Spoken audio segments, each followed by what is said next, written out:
1 o'clock guy again, huh? Well, I didn't know I have to appease you. What do you mean appease me? I'm trying to get a read on you. Well, that's it. I don't want you to get a read. I said. Okay. What are you? You're on me like flies on rice. Well, I once watched you destroy an NFL team's season because you zagged so hard in the best bet segment. Pro Football Today, only on SportsGrid. The New England Patriots with Drake May, the Indianapolis Colts, who haven't had like recent success, maybe not so young, but not, they haven't had playoff success. Right. The Jags, it's a very fresh playoff picture, so to speak. And Chargers hanging on right now to that 5. And Kansas City, Scott, they're going to need to beat the Houston Texans on Sunday night. Now it's real. Yeah. They lose this game, they're not making the playoffs. In-game live, only on SportsGrid. Ole Miss got left at the altar, and Ole Miss decided, I'm either going to let her continue to embarrass me, or I'm going to have some self-respect and kick her ass out the door and lock it behind her and not let her back in. And that, for me, is the right thing to do. Lane Kiffin had the right to leave. Yep. He chose to leave. I wish you the best of luck. Not really. The Craig Carton Show, only on SportsGrid. And FanDuel are getting ready to launch their own prediction market, so Polymarket will be coming back at a time when the competitive landscape is dominated by Kalshi, and soon it's going to have FanDuel and DraftKings in there as well, which I'm really eager to see what their products look like and how the timing kind of impacts the use of Polymarket. Will it be number 1 in the App Store for the next couple months? Who knows? Newswire, only on SportsGrid.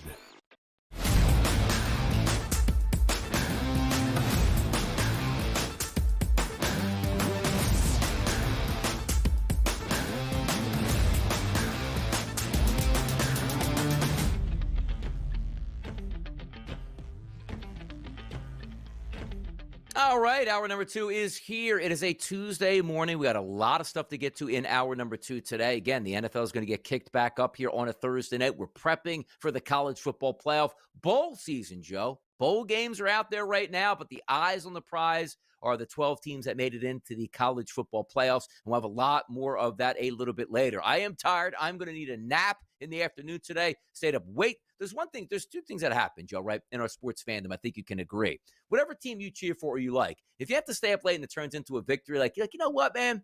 I like to ride this out the next day. Yeah, I'm tired, but it feels good. There is nothing worse than being tired and angry at the same time.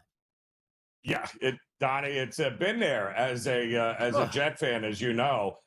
Usually that happens to me by week 2, and then I don't have to worry about it anymore because the season's over. But here we are at week 14, Donnie, and yeah, the worst part is that you just keep giving the Cowboys hope as an Eagles fan.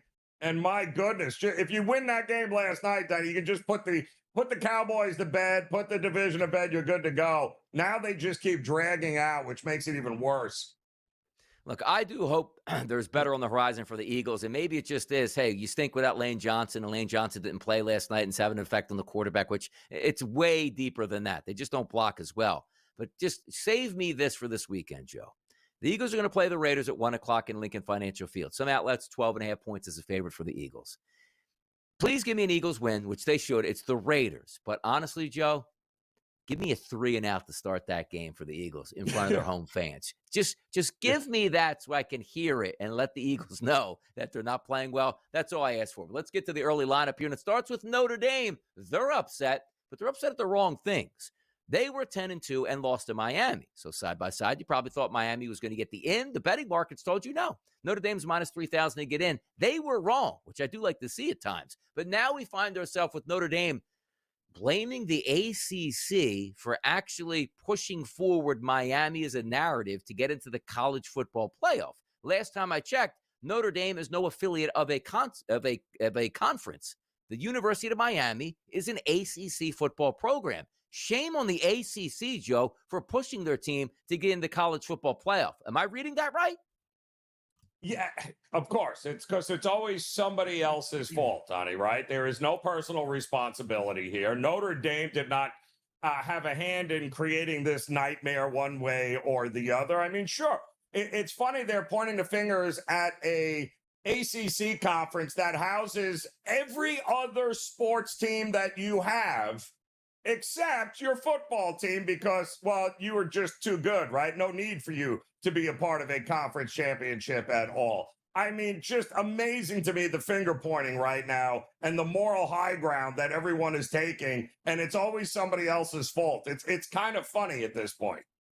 It is kind of funny. And then when you take a look at, who Notre Dame schedules, they're an independent. They pick and choose. Like, it's very rare. Like, they open the season with Miami and Texas A&M. And say, okay, we have those 2 losses. And then we all, me included, every single College Football Today show that we did on a Saturday morning, I go, the minute they lost to A&M, they're not going to lose the rest of the way. Purdue, Arkansas, Boise State, NC State, USC, Boston College, Navy, Pitt, Syracuse, and Stanford. Stop the madness here. If you're going to leave it up in the air, the ultimate comeback is, yes, if you would have put it this way, Joe, if you would have beaten Miami and you would have lost to Purdue, Purdue's a terrible football team. So you're still 1-2 at that point in the season. Congratulations, Notre Dame. You're going to make it into the college football playoff. Because me as a Miami fan will go, well, Miami had the chance to beat Notre Dame. They did. They're side by side. You let the chips fall where they may, and you always lean to the team in the head-to-head. That's your fault at this point right now. So next year, you see the schedule for Notre Dame, same thing, Joe. They don't play anybody. But for some reason, and help me out with this as well, the NCAA kowtows to Notre Dame, which I have no idea why. They're an independent school with no conference affiliation, which, again, I compare to the Dallas Cowboys. If Jerry Jones went to the NFL, I'm not in the NFC East anymore. I'm going to pick and choose who I play in the NFL, when I play them. And, oh, yeah, when it comes down to the playoffs, I get the benefit of the doubt. So, Joe, if they're ranked in the top 12 next year, it doesn't matter what happened anywhere else. They are automatically in the college football playoff. Why does the NCAA have different rules for Notre Dame than everybody else? This isn't like 1975 where there was like one station and everybody wanted to watch Notre Dame. Correct me if I'm wrong. There's many teams with billions in brand power here that don't get a deal that says no matter what happens, you put us in. Yeah, that just goes to show you how influential Notre Dame is. They're a cash cow, Donnie. Any which way you cut it, they always have been. Don't forget that deal that NBC paid 4 years ago. Remember the multi-billion dollars that they paid Notre Dame just to be exclusive to carry their games only. Now, why would you do that if nobody cares about Notre Dame football? That's the problem. It's a cash cow. The NCAA knows it. That's the only reason why a lot of people were like, oh, boy, I don't know if Miami is getting in.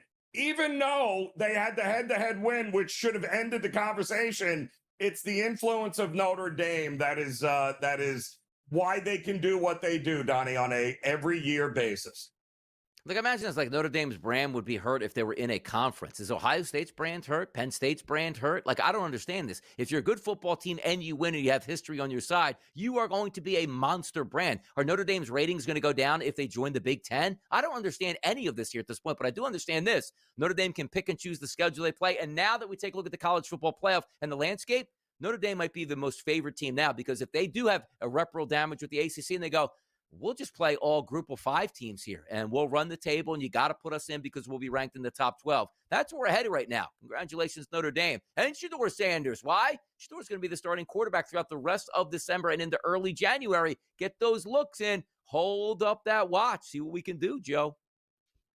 Kudos to them and listen, he's earned the right to keep starting, right? I don't even know why there's a question here. The whole point of this season, Donnie, was to figure out what you had with the young quarterbacks, right? We already got to see everybody else. Now it's Shedeur's time, and I thought he played, pretty well there in that last game against Tennessee in a losing effort. So this is what this season is all about. Oh yeah, by the way, I believe Deshaun, is he not coming back too at some point? So they'll have even more quarterbacks in that room shortly. Why don't they cut Deshaun Jackson so we go to the Indianapolis Colts? How about that, Joe? Or how about, Joe Flacco ends up on the Colts? Stop blocking these guys. Let me see the Colts get a chance at this point. I tell you, he's not going to have a chance probably to play basketball ever again. That's Terry Rozier. Made a lot of money, and apparently, Joe, bet a lot of money as well.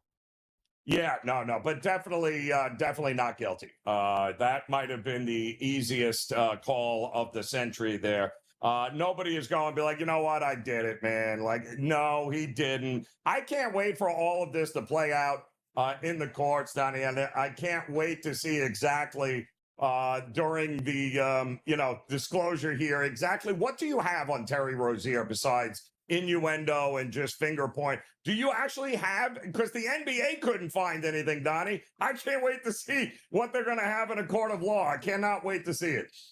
Yeah, same thing. Baseball didn't have anything on Shohei Ohtani either at that point. We asked him a question. He said no, so we're good with it. That's what the NBA did to Terry Rozier. You know what I was looking forward to this weekend, though? Take a look at Riley Leonard on the road against, the Seattle Seahawks. And by the way, the Seattle Seahawks, have they played a starting quarterback all season long? It doesn't feel like it. They just got done at home playing Max Brosmer. Maybe they'll get a Max Brosmer part 2 this weekend as their double-digit favorites, close to 14 now, going up against the Colts, who have a winning record. Riley Leonard probably going to be down for some time with a knee injury.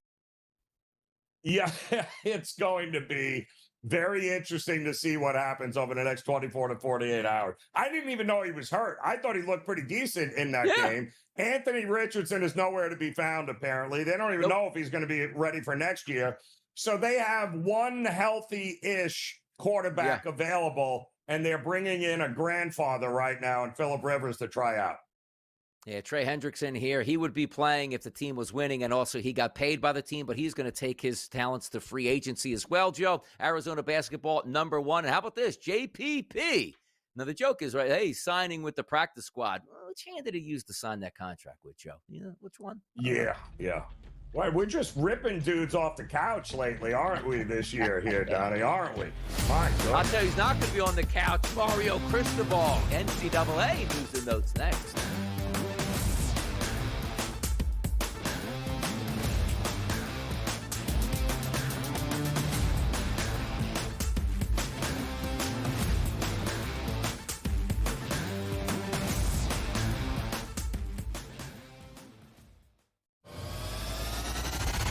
You're a 1 o'clock guy again, huh?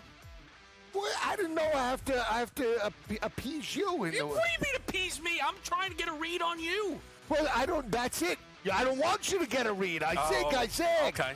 What are you? You're on me like flies on rice. Well, I once watched you destroy an NFL team's season because you zagged so hard in the best bet segment. Pro Football Today, only on SportsGrid.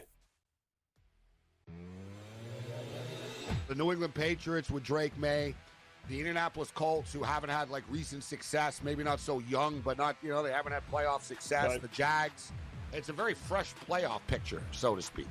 The Chargers hanging on right now to that 5. And Kansas City, Scott, they're going to need to beat the Houston Texans on Sunday night. Now it's real. Yeah. They lose this game, they're not making the playoffs. In-game live, only on SportsGrid. Ole Miss got left at the altar, and Ole Miss decided, I'm either going to let her continue to embarrass me, or I'm going to have some self-respect and kick her ass out the door and lock it behind her and not let her back in. And that, for me, is the right thing to do. Lane Kiffin had the right to leave. Yep. He chose to leave. I wish you the best of luck. Not really. The Craig Carton Show, only on SportsGrid.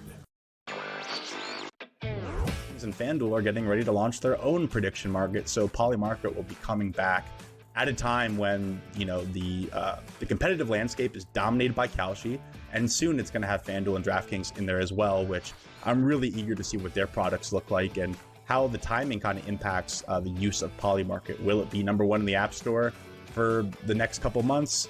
Who knows? Newswire, only on SportsGrid.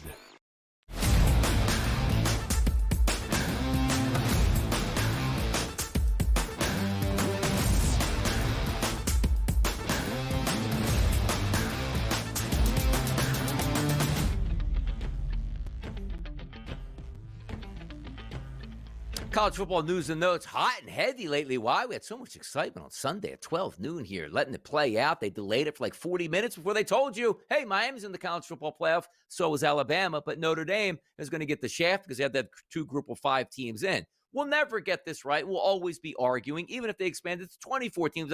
You can't leave out USC at 26. It's always going to be that way, but it just feels like this year you actually had legitimate teams getting left out that we think could have made a push here. Now, Joe, when we talk about these legitimate teams making a push, it's because they have great football players. One of these players is going to be playing in a championship game, we think, Fernando Mendoza and or Julian Sayin. Two guys that have been invited to New York City and the Downtown Athletic Club. Two guys who won't be playing, Jeremiah Love and Diego Pavia. If we look at those four players, Joe, deserving to be there, 3 quarterbacks and 1 tailback. And no shock to anybody, right? Because those 4 guys, for the most part, have been in that conversation all year long. So that should be interesting. Usually a quarterback award, Donnie, but you never know. We'll see if maybe Love can get it done. Maybe that's their way of smoothing things over. What do you think? They give their running back the Heisman just as like an olive branch to say, "Oops, we're sorry for leaving you out of the playoff." Exactly. Say, you know what, come back to us and play football still in the ACC, and away you go. But the one thing I do get a kick out of, like, you know, Love had such a good season, but really out of the spotlight for most because Notre Dame didn't play anybody for about 10 straight weeks. And then he hits that pose like for the Heisman. Again, he was really good, Stanford. And I think it was maybe an Instagram post he had. It's like, it's been real, Notre Dame. It's like, oh, what do we know? They didn't make the college football playoff, but this was last week that it happened. He's got a 1% chance on Kalshi to win the Heisman. He's not going to do that, which brings me to the next player. It's Fernando Mendoza. It was a 93% chance on Kalshi, which means if you splash down, Joe, $100 wager, you'd get $7 back. So a 7% return on your money, which isn't great. But I was under the adage. And again, votes are being tabulated now. We don't know officially who's in. And if you're just looking at Mendoza right now at a minus 2,500 on that graphic, oh, he's a shoo-in, bet all your money. Again, Notre Dame was a minus 3,000 to get into the college football playoff 3 minutes before that show started, only to kick Notre Dame out of the playoff. So the odds makers do not actually vote on who gets the Heisman Trophy. It's the Heisman Trophy winners of the past and some select guys from the AP. But understand this. I thought, Joe, if Mendoza, no matter what his statistics were, just beat Ohio State, he would get the Heisman. And it looks like, Joe, it's playing out that way, at least in the odds market. It is. And listen, I don't think you can go wrong with either of those guys up at the top of the board. I think there's a case. I can make a case for all of them, right, Donnie? Yeah. Obviously, if head-to-head matters, then, you know, Fernando Mendoza should have it over Julian Sain. But I can make a case for all of them. I don't think there's any sort of, I don't know that he's that big a favorite, but, I don't think any which way they go, you're going to get a ton of pushback. No, you're not. You're not. And again, those guys all deserve to be there in New York City. I do think it would come down to me, Mendoza and or Pavia here, which are the 2 best guys in the price range. But I do think Mendoza gets it, and he deserves it. They're unbeaten. He was sensational. It's Indiana. I'm going to give him a bump because he played there, and they just beat Ohio State, the immovable object, in the Big Ten championship game.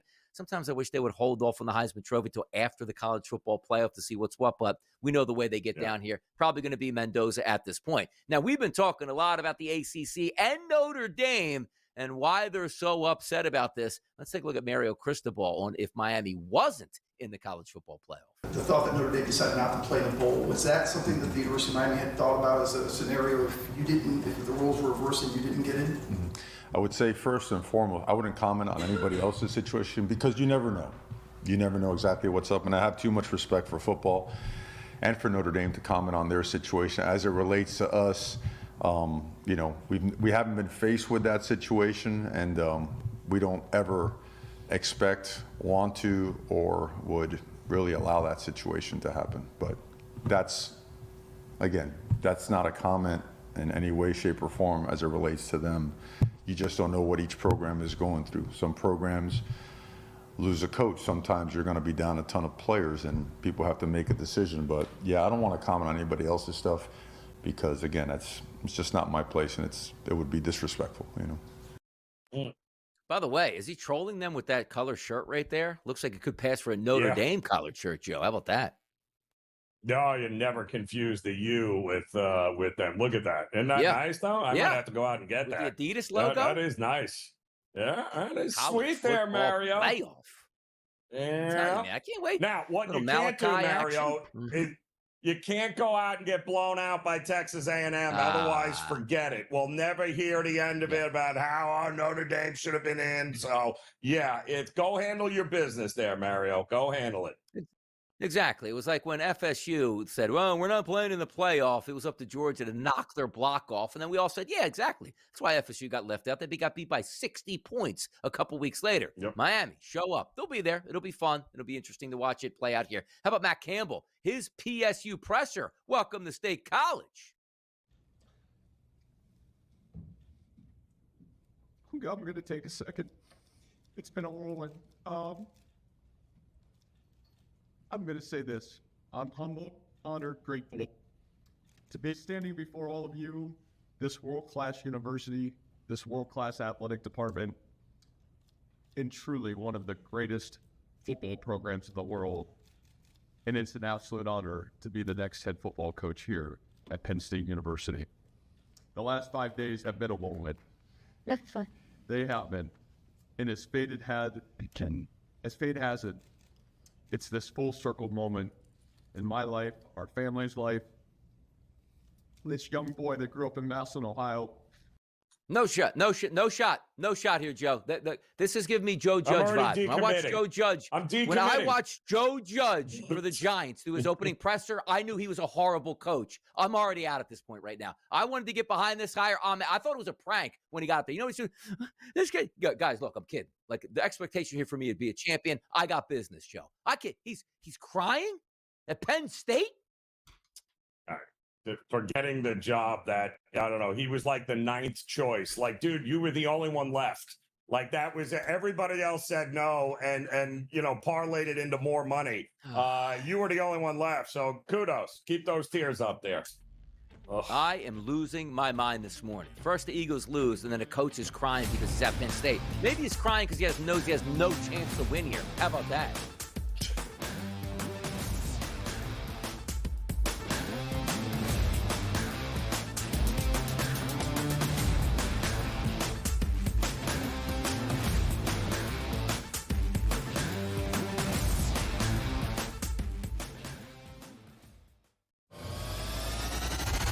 Now you're a 1 o'clock guy again, huh? Well, I didn't know I have to appease you. What do you mean appease me? I'm trying to get a read on you. Well, I don't. That's it. I don't want you to get a read. I zig. Okay. What are you? You're on me like flies on rice. Well, I once watched you destroy an NFL team's season because you zagged so hard in the best bet segment. Pro Football Today, only on SportsGrid.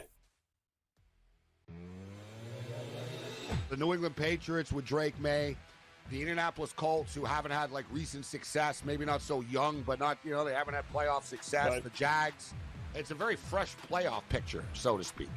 And Chargers hanging on right now to that 5. And Kansas City, Scott, they're going to need to beat the Houston Texans on Sunday night. Now it's real. Yeah. They lose this game, they're not making the playoffs. In-game live, only on SportsGrid. Ole Miss got left at the altar, and Ole Miss decided, I'm either going to let her continue to embarrass me, or I'm going to have some self-respect and kick her ass out the door and lock it behind her and not let her back in. And that, for me, is the right thing to do. Lane Kiffin had the right to leave. Yep. He chose to leave. I wish you the best of luck. Not really. The Craig Carton Show, only on SportsGrid.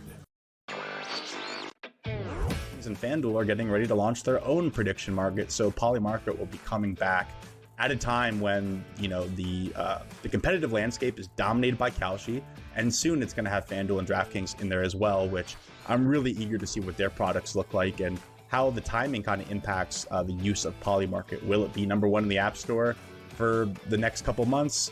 Who knows? Newswire, only on SportsGrid.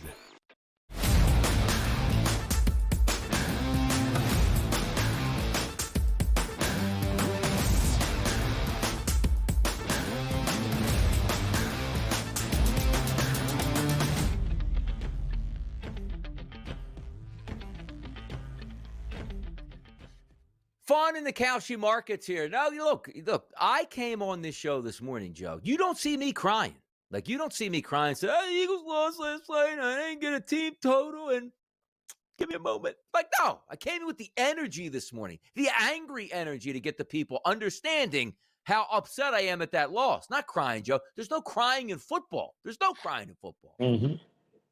No, there's not. And it's just like, come on. And the best part about it, though, Donnie, is I'm watching and I'm going, wait a minute. Like, you were the last guy to get hired. Like, they literally had a list that included 30 other dudes other than you, and you're at the podium crying that you got the job. Like, they picked you out of like 30 other guys. No, they didn't. You were the only one left. Save the tears. My goodness.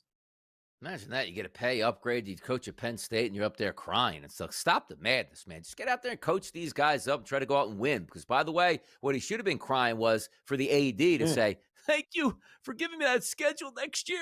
I never thought I had such an easy schedule. And the AD going like, hey, kid, at Penn State, we have an easy schedule every year. You'll be just fine. So get out there and try to win some of these games. How about this? If you win, you'll be there and you'll be a king. If you lose, you get fired just like everybody else. How about this Kalshi market today, Joe? Which college football coaches will be out before September? Do you know who the leader in the clubhouse is right now? It's Bill Belichick at North Carolina, followed by Derek Mason at Middle Tennessee. Dabo Swinney at Clemson. You have Jeff Choate, whatever the heck that is from Nevada. That could be a fake name for all I know. Greg Schiano at Rutgers. Rich Rodriguez, and then there's the fun one down here. Mike Norvell, Florida State. He should be out, but Florida State would go bankrupt if they had to fire him, so he's got to stay at this point. Any thoughts, Joe, on any one of these college football coaches leaving before September? It can't be Belichick, unless what? Why is he going anywhere at this point? No, the only way is if he makes the jump back Head to coach? the NFL. Yeah. If not, it's, he is there in just long enough in order to pass the baton to his kid. So I think that's basically what that whole job is about. But listen, I can make the argument, why is Norvell even still there? I have no idea why he is still at Florida State here, because Florida State now celebrates mediocrity with football, apparently. But I would not I don't think it gets any better for him. So it would not shock me. He might be a good investment there because the seat is very hot there in Florida State. I'll tell you what else is pretty funny, too, is you line up that Florida State job. We always just talk about in the past, like, negative recruiting, where coach like, hey, you better sign me to another year, so I have 5 years so you can't negatively recruit. And you're like, hey, why don't you come to Florida State? And then LSU picks the thing and goes, you really want to go to Florida State knowing that Norvell is probably going to be fired mid-season next year when the buyout gets a little bit lower? Like, oh, no, I don't want to go there at this point. So we'll see if anybody's out by September, but it's not really the firing season for some of those coaches as we list here. But, hey, you never know. You might have a change of thought process. It's May. I'm going to turn this program over to Clemson for Dabo Swinney. We'll see what happens at that point. I don't think anything's going to be but Bill Belichick at the top of the standings. Not really a surprise at this point because there's always rumblings like he was a one and done anyway at North Carolina. Let's get over to pro basketball here. The NBA, the Emirates Cup winner. And I'm going to take Kalshi's word for it because they have odds for OKC, the Lakers, New York, Miami, Toronto, Orlando, San Antonio, and Phoenix. I got to admit, I have no idea what the standings are. I have no idea the teams that are actually in, which apparently are the teams I just read off right there. So you can't bet on New Orleans and Atlanta, Indiana, because they're not in it. Congratulations, NBA Emirates Cup. We don't care, but you can still bet on it, Joe. Well, it's so funny because here's the Oklahoma City Thunder just boat racing everyone. I think they still have only lost, one game on the season, and literally nobody cares. The team that could, and I believe there's a market, Donnie, that you could get even them beating the record of the Golden State Warriors that one season. They literally might lose 3 games the whole year, which would include these cup games as well, but nobody sees them losing any of them. So kudos to Oklahoma City for having the greatest season thus far we've ever seen and nobody paying attention to it. But it won't mean anything, Joe, unless they, get the treble as what they have in soccer, right? You need multiple trophies on the season here to make it make sense. And what would they do? Would they trade like, you know what? Let's win this NBA. Since we won the NBA championship, let's get the cup this year then. Doesn't matter if we win the NBA championship at the end of the season. I'm telling you, Joe, I still cannot believe that they actually came up with the NBA Cup in the NBA. It's mind-boggling to say the least. Nobody asked for it, nobody wants it, and nobody cares about it. But here we are in the NBA talking about it here. Real quick, Joe, which teams play for the 2026 Stanley Cup? Carolina and Colorado. Just put Colorado on one leg there and just match them up with every other team. They're going to be there, Joe. That's correct. Yeah, it'll be Colorado and Florida as usual. Let's get the early lineup here, Joe, back up. And the early lineup this weekend on the NFL games. Where do some of these lines sit on a Tuesday? Come on back, find out.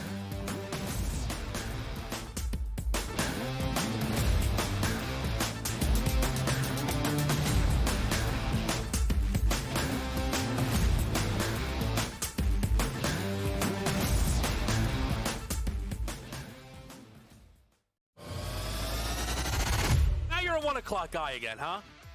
Well, I didn't know I have to appease you. What do you mean appease me? I'm trying to get a read on you. Well, I don't. That's it. I don't want you to get a read. I said. Okay.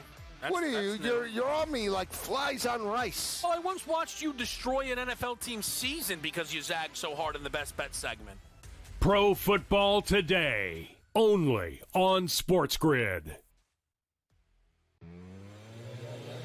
The New England Patriots with Drake May, the Indianapolis Colts, who haven't had like recent success, maybe not so young, but not, they haven't had playoff success. Right. The Jags, it's a very fresh playoff picture, so to speak. The Chargers hanging on right now to that 5. And Kansas City, Scott, they're going to need to beat the Houston Texans on Sunday night. Now it's real. Yeah. They lose this game, they're not making the playoffs. In-game live, only on SportsGrid. Ole Miss got left at the altar, and Ole Miss decided, I'm either going to let her continue to embarrass me, or I'm going to have some self-respect and kick her ass out the door and lock it behind her and not let her back in. And that, for me, is the right thing to do. Lane Kiffin had the right to leave. Yep. He chose to leave. I wish you the best of luck. Not really. The Craig Carton Show, only on SportsGrid. And FanDuel are getting ready to launch their own prediction market, so Polymarket will be coming back at a time when the competitive landscape is dominated by Kalshi, and soon it's going to have FanDuel and DraftKings in there as well, which I'm really eager to see what their products look like and how the timing kind of impacts the use of Polymarket. Will it be number 1 in the App Store for the next couple months? Who knows? Newswire, only on SportsGrid.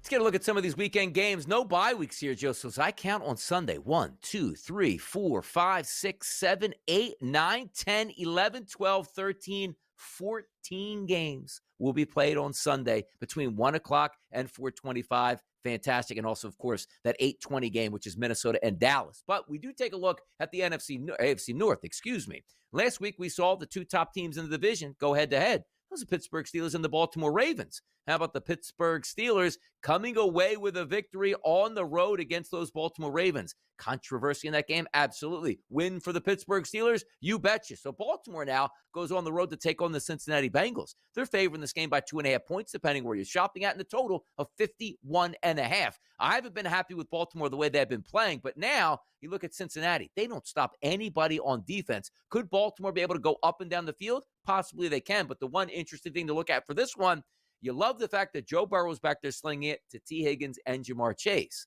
We're not going to have T. Higgins this week. My guy was bouncing his head like a basketball after that frozen field on Sunday. Questionable multiple times. That injury and checked for concussion symptoms. Comes back the next day, Joe, on a Monday. He's got concussion symptoms. Ain't no way T. Higgins probably plays another down this season for the Bengals. No, I'm thinking that's done. But we did just see this right on Thanksgiving. This game here, Donnie, and apparently they don't think we're going to get anywhere even close to the same kind of game because look at the total. I mean, the total's in the 50s in this one. So we're expecting a totally different animal here. 26-14 was that score. But I don't know, man.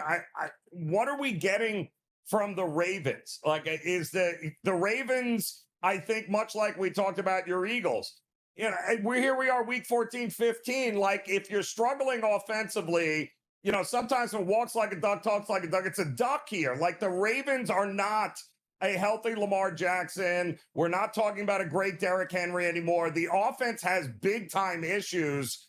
I don't know. I mean, advantage Joe Burrow here and Cincinnati. I don't know. I wouldn't be running to the window expecting great things from the Ravens from this point forward, especially in a division matchup.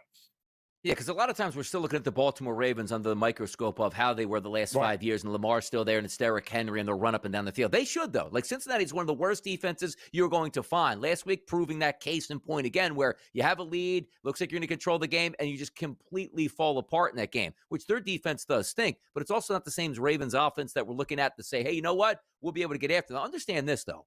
Like, Lamar Jackson is running a little bit more at this point, so something to keep an eye on where maybe you're getting those discounts of 25 and 30 yards. They possibly won't be there. And also, at the end of the season, which now we're in December, quarterbacks tend to run more. You saw it last night with Herbert. Must-win situation. I got a broken hand. He ran 10 times in that football game and took some big-time hits. But that's what happens to quarterbacks. You got to win. You put it on the line. We'll see if Baltimore can hang around that playoff picture with a win against Cincinnati and finally turn the lights out on those Bengals. The Chargers and the Kansas City Chiefs. How many weeks in a row is it like, hey, Kansas City's must-win situation and continues to lose those games? Lost last week against Houston, despite being tied 10-10 heading into the fourth quarter. They're going to get a look at the Chargers. You might say from last night, hey, good win against the Philadelphia Eagles, and it was. Anytime you be an 8-4 team, don't care. That's a good win. But now the Chargers go on the road with a terrible offensive line and a quarterback that's still banged up at this point. Kansas City, I don't want to say they're left for dead, which it feels like, but they keep getting priced like we're talking about a 12-win football team at this time of the season. Still favored. I can't take them as a favorite anymore, Joe. I do think they win. I can't put my money on the Chiefs. So, you know, I thought, Donnie, that this line, depending on the outcome last night and what we saw with the Chargers, I thought maybe this line would adjust. But to your point, what we saw was a injured, Justin Herbert, a terrible offensive line, sacked and hit all the time here. And on the flip side, all those offensive line injuries that Kansas City just had against Houston, it looks like two of those guys will be back. Two of the starting offensive linemen will be back, which explains why this number is here. You've got a Kansas City team offensively getting a little bit healthier there on the offensive line, and you got a Chargers team that just lost a backup tackle already, again in Pimpkins last night. So short week, I get the line. Doesn't mean they're going to win, but they do have a little bit of revenge from that first loss of the season there to the Chargers as well. And maybe two of the worst offensive lines going to show up, not because of what we thought the season was, because the Chiefs usually have a good offensive line, and all of a sudden you have that Chargers offensive line, which looked fantastic. Everybody's injured at every position on that offensive line. Good luck, quarterbacks. The one thing you do about those defensive coordinators, they are going to Minter, obviously, for the Chargers, and then Spagnuolo for the Chiefs. They're going to be bringing the heat against those quarterbacks. We ain't staying back there with a three-man pass rush in this football game. We'll find out how that plays out. And interesting, that is a 1 o'clock game. The 4 o'clock slate, 4:25, big one here. The Detroit Lions take on the Los Angeles Rams from Los Angeles. You see that favorite there at 5.5. This line opened up, Joe, to start the week, 3.5. The Rams are damn good. The Rams are at home. The Detroit Lions looking to get back off the mat here. And understand this, Amon-Ra St. Brown looks good at this point right now. They beat the Dallas Cowboys. An extra couple days to get more healthy. That offense still should be cooking. But for me, Joe, it comes down to that Lions secondary. It's not holding up against the Rams. It's just not.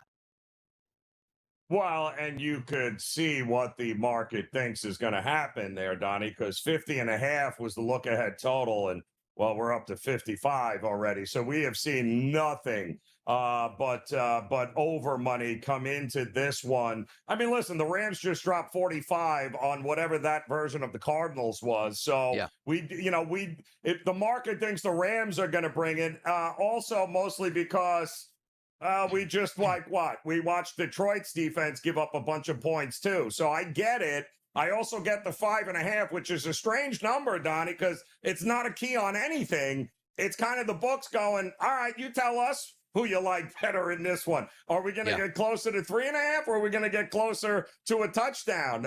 It's going to be interesting to see what happens Thursday this week. I'll tell you a good game, too, here, Joe. 4:25 p.m. this weekend in Denver. Two of the best teams in football. That's Green Bay going to the Mile High City to take on the Broncos. And I'm not surprised by this. The opening look-ahead line, Joe, minus 1.5 points as a favorite towards Green Bay. We now sit at 2.5 across the board and a total at 42.5 points. If I'm looking at some of the weather conditions for Denver on Sunday, this doesn't ever make any sense. Like, everywhere is freezing. Denver's supposed to be 55 with no wind and no rain on Sunday. Like, you think this is the time of the year. It's snowing in the Mile High City, and you got to get ready for it. This is going to be like a cakewalk for Green Bay fans if they want to make this trek. But for me, I do think Green Bay should be the favorite team. I agree with the line moving higher. I think Green Bay's better. And again, maybe it's just me, and I watch Denver on a week-to-week basis. Really good football team, don't get me wrong. But this step up in competition this week, you can't dilly-dally, can't play from behind. It's going to burn you. I like the Packers to beat the Broncos early in the week. Well, the Packers they got a lot of love and respect in the marketplace, Donnie, and we've seen that. We saw it last week, too, that as much as everyone, the trendy dog, the Chicago Bears, we saw that money come in and push Green Bay to almost a touchdown favorite in that game, and they won and covered. I'm curious, though, had Denver actually won by 10 and got the cover, would this line look a little bit different, Donnie, you think, or would we still be looking at what we're doing? Because it almost feels like the market might be looking in Denver and being like, listen, you're good, but man, oh man, how many more games are you going to lose in epic fashion and not get the cover? Even when they win, they can't cover, Donnie. Yeah, because you're taking a look at, right, they played the Raiders and the Commanders. And yes, they get credit for beating the Chiefs, but they were down in that fourth quarter, pulled one out at 22-19. The Chiefs aren't that good. And the week before that, Joe, the Raiders, 10-7. So that's why you look at this and say the step up in competition. I do agree they could be favored. Step up again for me, Denver. Show me. By the way, I really like the way Bo Nix is playing this year. It's no knock to say that the Denver Broncos can't go deep. They have a great home field advantage, a fantastic pass rush on their defense, quality players in that secondary. You just need a little bit more from that offense and making some of those big plays. Maybe they do it this weekend, but Green Bay, no slouches. That's why they're favored in the Mile High City. More action coming up next. Who's the coach? Talking NBA comeback. Next, right here on the early line.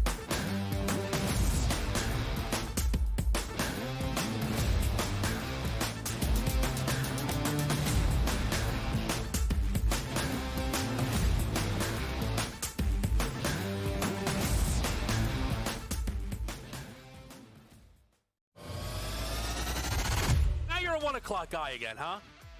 Well, I didn't know I have to appease you. What do you mean appease me? I'm trying to get a read on you. Well, that's it.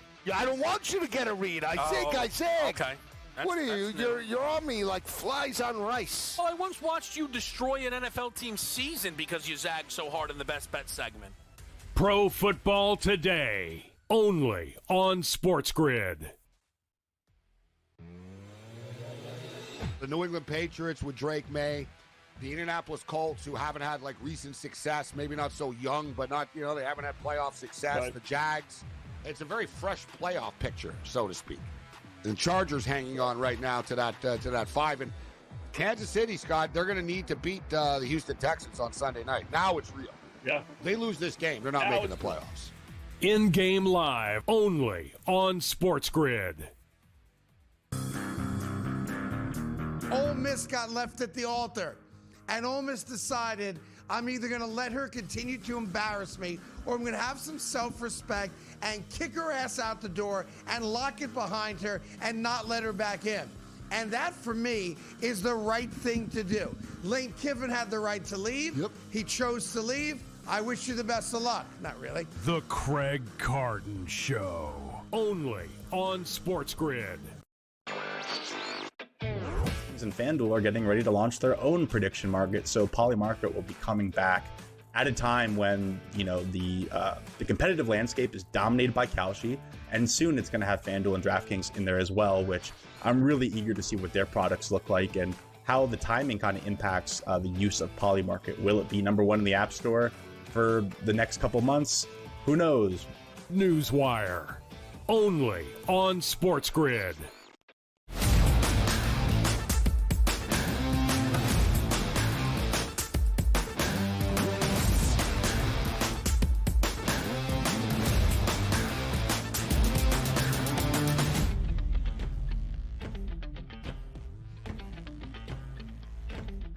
get to the action, people. And sometimes I use this show as therapy, right? Feeling a little bit better than when we started. Maybe not as much angerness. Well, maybe I will get angry to end the show here. We don't know that. It's Donnie Right Side. It's Joe in here. Let's bring in Coach JY. Can never get angry at JY. The man comes on with a smile on his face. He's very professional. He doesn't lose his mind except when the Knicks do some stupid things. But my Eagles let me down last night, Coach. But I know you won't let me down today. Thank you for being here.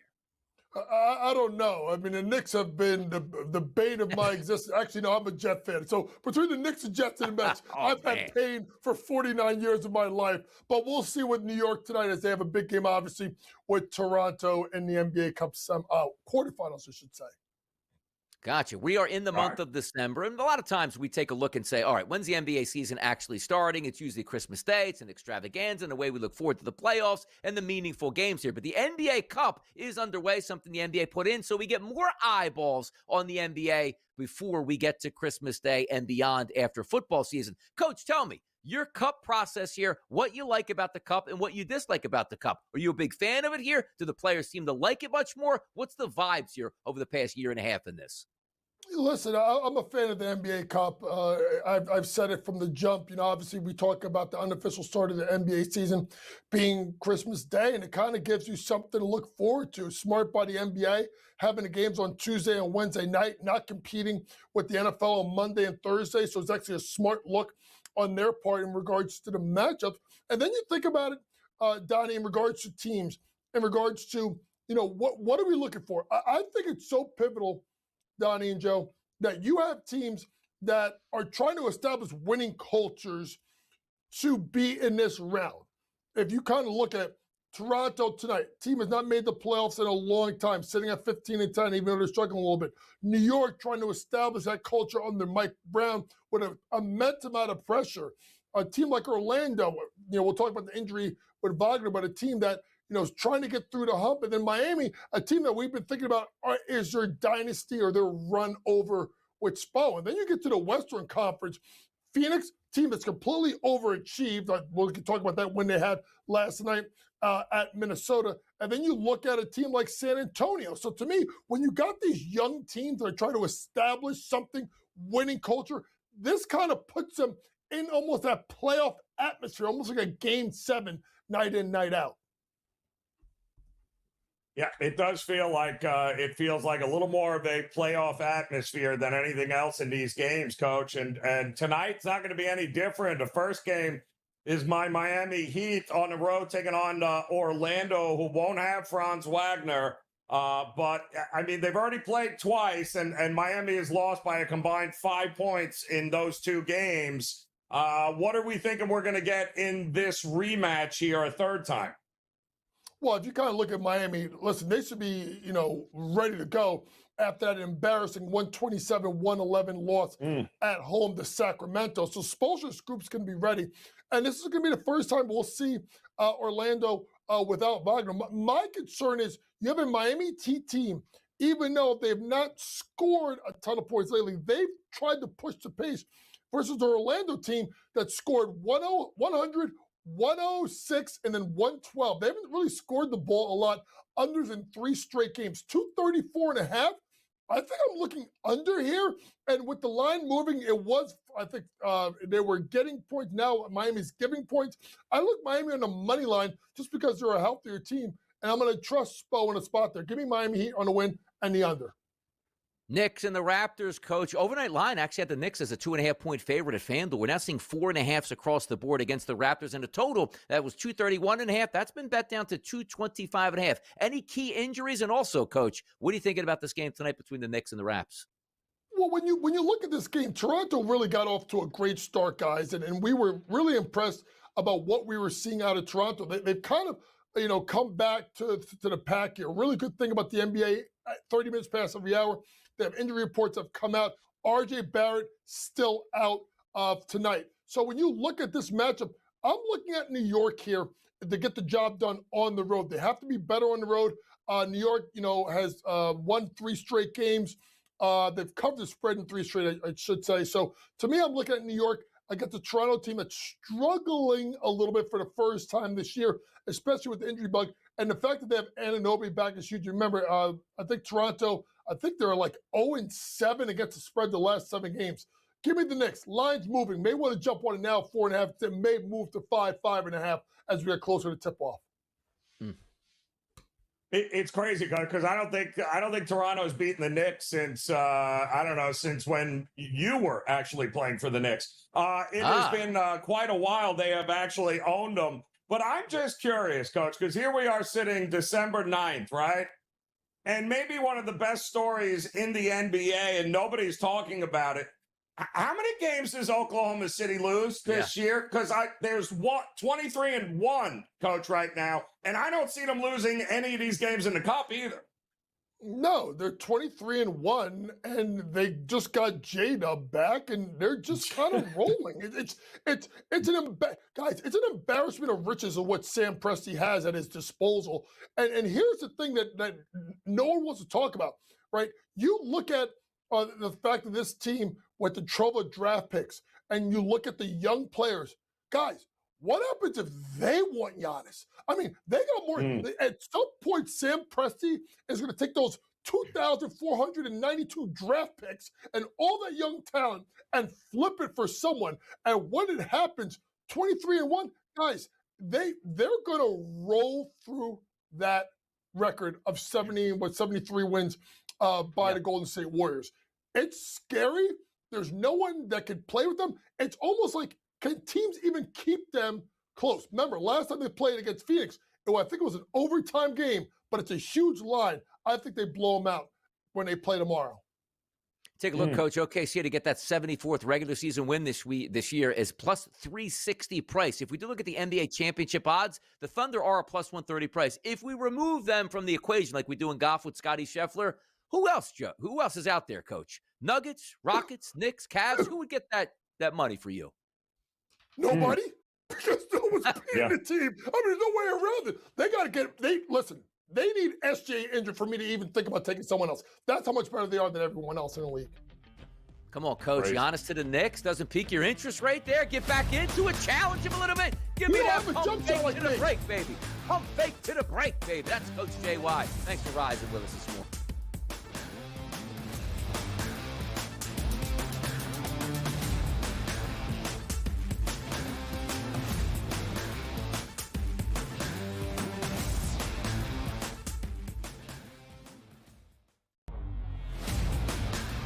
Just can't quit Josh Allen. He's at a 16% chance. And then the Baltimore Ravens. Ooh, don't count Lamar out. The Indianapolis Colts and Daniel Jones and Shane Steichen. And then there's those Kansas City Chiefs. But I got to tell you, Joe, you see how we're going lower and lower on this list right here? I'm telling you, a nice little wild card down there. You plunk $100 back and get paid $1,429 back on the Houston Texans. The Early Line, only on SportsGrid.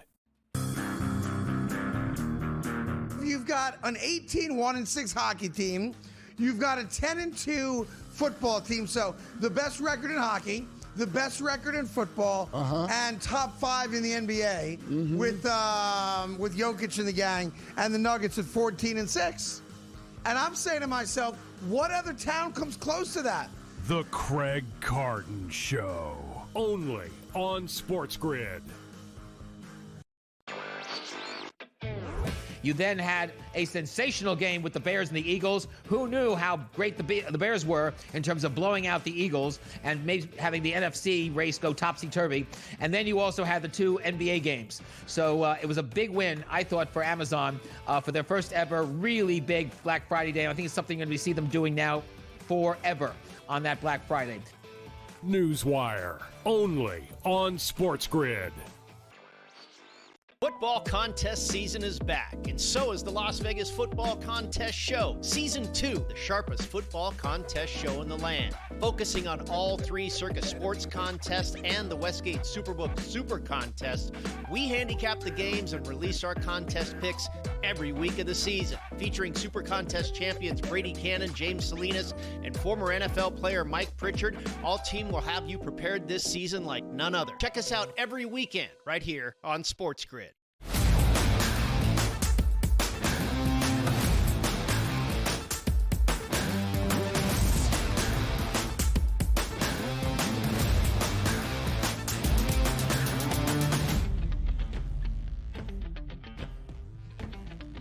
I'm losing my mind right now in the Philadelphia Eagles. I am losing my mind. They get the interception with 10 seconds left to go in the half and 2 timeouts. You know what most people do on the 30-yard line? You take a shot, dump it off over the field, 6 to 7 yards to make it a closer field goal. What do? Throw the football out of bounds immediately when the ball is snapped and miss a field goal in a dome. Get a couple yards closer, make the field goal. I'm tired of it.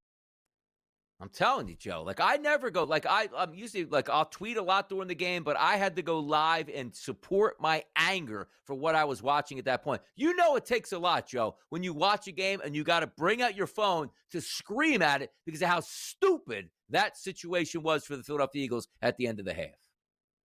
Drives you absolutely crazy. And the worst part, Donnie, now you're all fired up. You're not going to bed anyway. And then you got even more fired up in the second. It just snowballed out of control for you last night there. Again, even in overtime, you had a smart play by Mailata on a 4th and short where the guy comes offside, so you fake the false start and you get that and you move it. Nice pass by Hurts. Oh, man, this is going to work out in my favor tonight, and it's worth staying up for. And then you see the interception. And again, when you lose a wager on the interception as well, it makes it equally as damaging. It's just a tough night, man. I'm going to need multiple naps today, but it is what it is. Now's the time of the show. We like to reach out and hear from the people, not from your boy DRS. Here's our Fade the Public poll.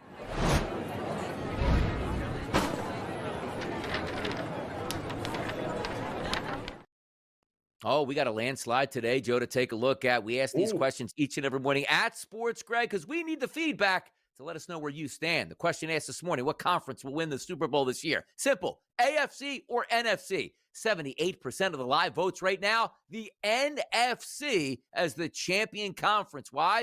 Because you're looking at the Rams and the Packers there. That's why, people. It's and I get it, Donnie, right? It should be right now. We talked about it earlier. The NFC just seems to have more established coaching, players, experience, quarterbacks, more consistency throughout the season.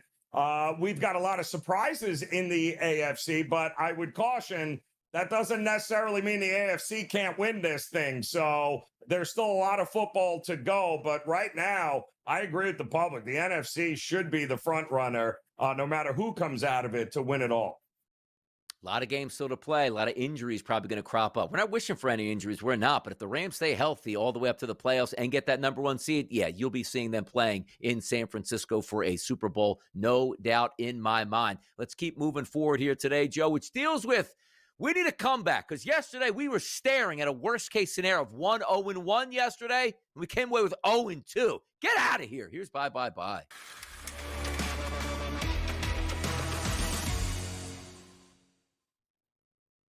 Joe had first half money line yesterday, Philadelphia Eagles.